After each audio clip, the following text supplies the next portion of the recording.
ಹುಬ್ಬಳ್ಳಿ ಧಾರವಾಡದಲ್ಲಿ private bus ಹಾವಳಿ, ಜೋತು ಬಿದ್ದು ಪ್ರಯಾಣ, ಕಮ್ಮುಚ್ಚಿ ಕುಳಿತ ಆರ್ಟಿಒ ಅಧಿಕಾರಿಗಳು. ಹುಬ್ಬಳ್ಳಿ ಧಾರವಾಡದಲ್ಲಿ ಖಾಸಗಿ ಬಸ್ಗಳು ತಲೆ ಎತ್ತಿ ನಿಂತಿವೆ.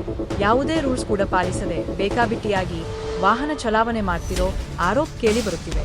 ಈಗ ರಾಜಕುಮಾರ ಟ್ರಾವೆಲ್ಸ್ ಬಸ್ನಲ್ಲಿ ಪ್ರಯಾಣಿಕರು ಬಾಗಿಲದಲ್ಲಿ ಜೋತು ಬಿದ್ದು ಪ್ರಯಾಣ ಮಾಡ್ತಿರೋ ಹೌದು, ಧಾರವಾಡದಿಂದ ಹುಬ್ಬಳ್ಳಿ ಕಡೆಗೆ ಬರುವ ಬಸ್ನಲ್ಲಿ ಬಾಗಿಲುಗೆ ಜನರ ಜೋತು ಬಿದ್ದಿದ್ದಾರೆ.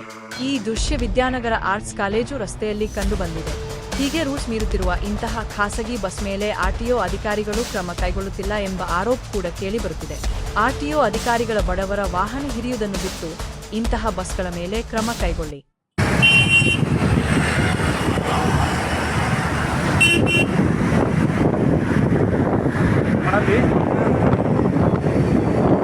ಗಾಡಿ ನಂಬರ್ ಬಿಡು. ಇವಾಗ ಮಾಡಿ